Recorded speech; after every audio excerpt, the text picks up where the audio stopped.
Okay, I don't have my tripod with me, so this is all going to be handheld stuff, so I apologize for that. It's going to be a little funny looking at this. So I'm going to paint my Hurricane. I've masked off the black and the white underside here, and press on the tape kind of one last time. I taped over the cockpit here because that's going to be green, and I'm going to do that. I'm going to airbrush the canopy. I'm going to mask that off. I don't really like using enamel paints. I like acrylic more. Enamels are good too, but I switched to acrylic years ago, and no company that I can buy makes good RAF colors as far as I'm concerned, especially, I call them Spitfire colors, brown and green, and good underside. So I go to Enamel Paints. These are Model Master, and they are basically the closest I've seen to being the most realistic. So this is Dark Earth, and I mixed that up. And this is Tester's Enamel Thinner. It's the same, brand. You can mix it. A lot of people, say you can use like this stuff here, like mineral spirits. This is what I'm going to use to clean my airbrush. And a lot of people say, you can use that to thin this down, which you can.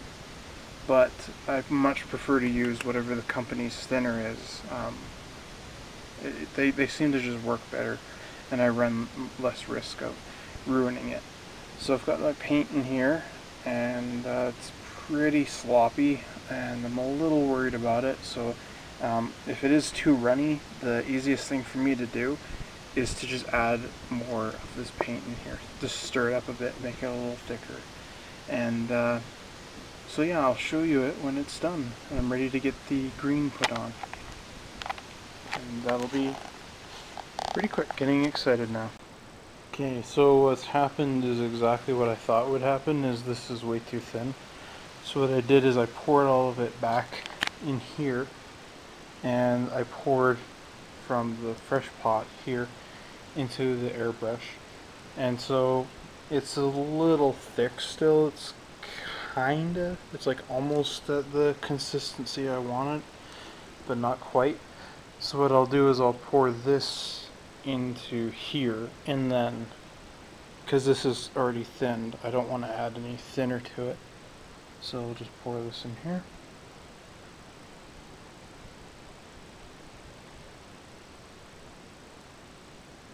Make sure I didn't pour any down the... No. And then take the paint stirrer and just mix it up like this. Make sure it gets down there. It's better if you use a brush, but I don't have a brush with me to do this with.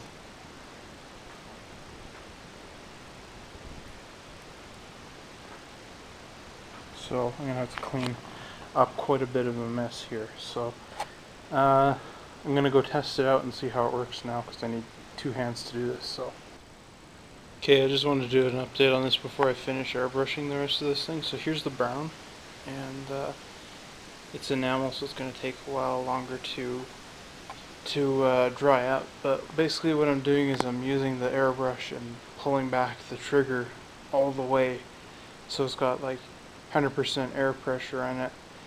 That sucks a little bit, but it's getting there. It's going to be kind of a quicker painting, but when I do the green on here, I'm going to know better how to use this paint, so it'll work out a lot better in the end. So I've never airbrushed this Model Master stuff before, so I'm learning as I go along.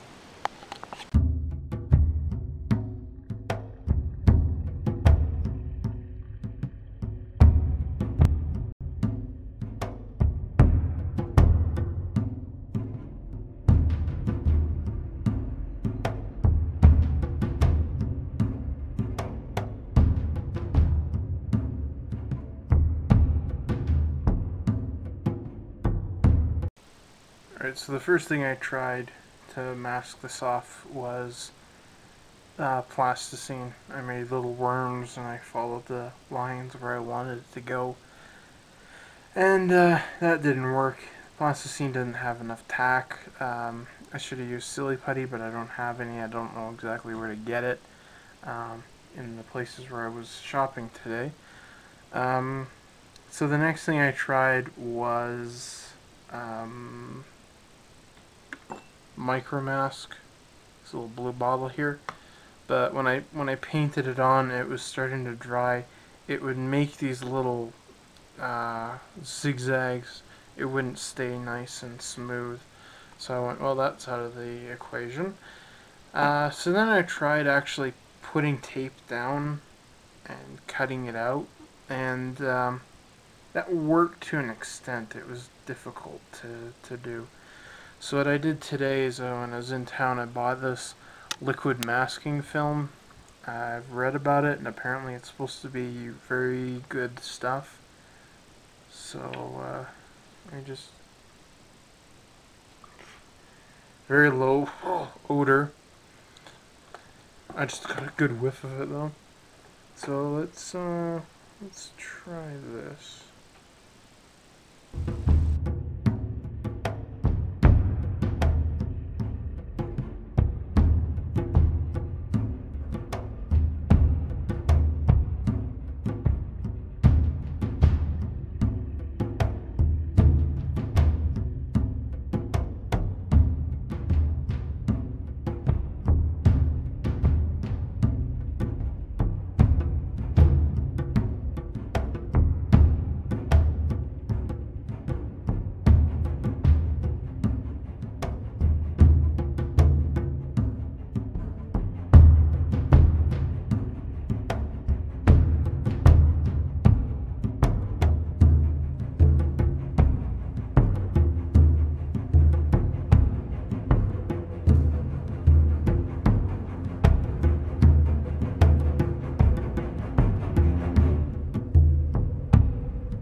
Right, so what I did is I airbrushed the spinner, glossy yellow. Came out pretty nice, if I do say so. Quite pleased with that. I had to airbrush it, like,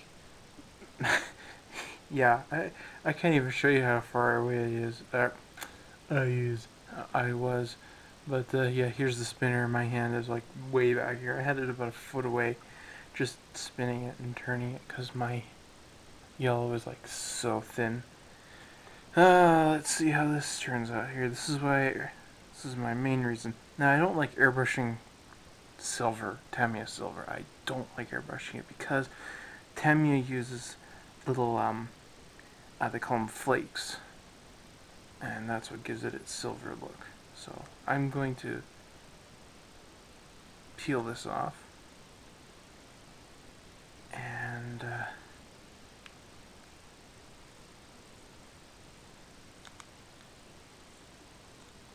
see how it turns out.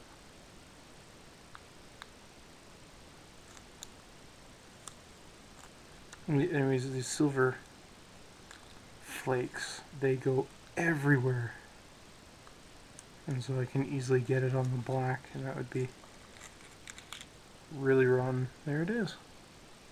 So anyways, I'm going to build the wheel carriage, undercarriage, and all that stuff, and then I'm going to add a coat of future on, and after that, I'm going to decal, and that's probably what you'll see next. So, yeah, see you in a bit.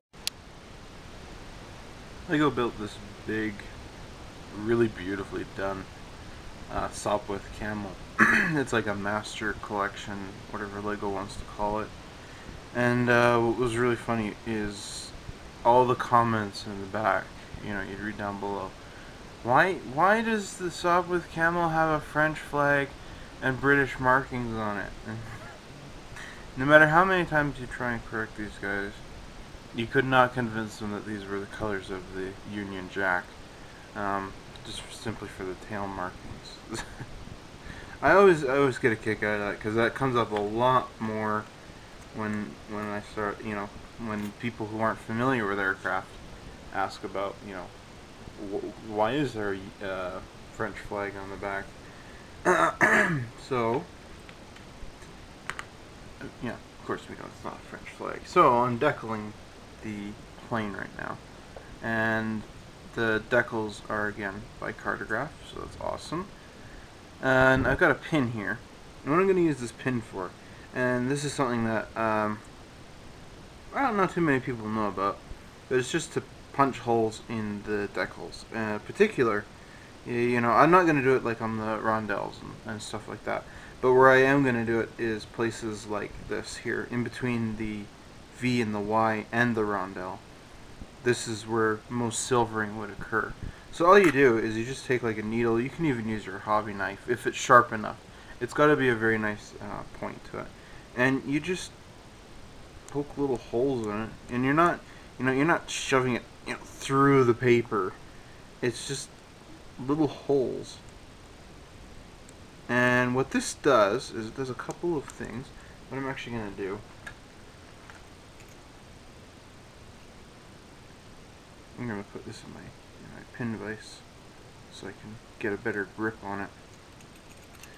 What this does is, like I said, it does a couple of things. First thing it does is it allows air to get out when it's trapped underneath here. And the air causes the silvering. For those of you who don't know what silvering is when the decals don't dry and you can see like an outline of the decal still. The second thing it does is it allows the solvent, when I put more solvents on it, it allows them to conform better. It gets into the decal more, so I can use it more appropriately in all the places I want it in. So I'm going to use Microset and Microsol. Microsol should work perfectly fine for these Cartograph decals. They should be, you know, I doubt Cartograph has changed their decals. Where's my decal brush? Ah, here it is.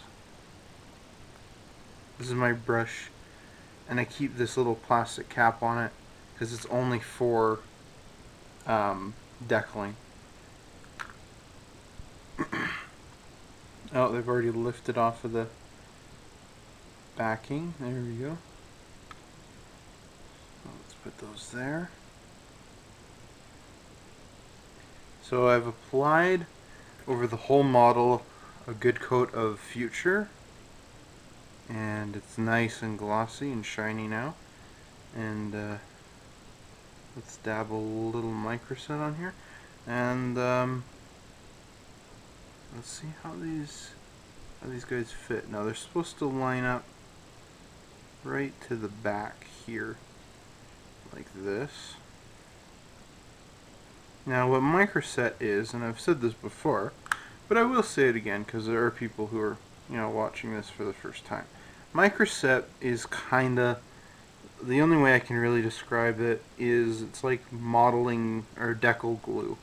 It just helps make a better bond, especially since, you know, when this is dipped in the water, you tend to wash a lot of that away.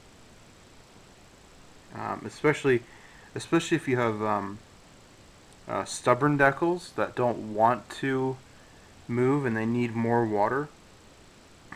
A lot of times you can wash away all that adhesion, and then your decals don't stick that well. Another thing, why use a glossy surface like Future? You know, why do that?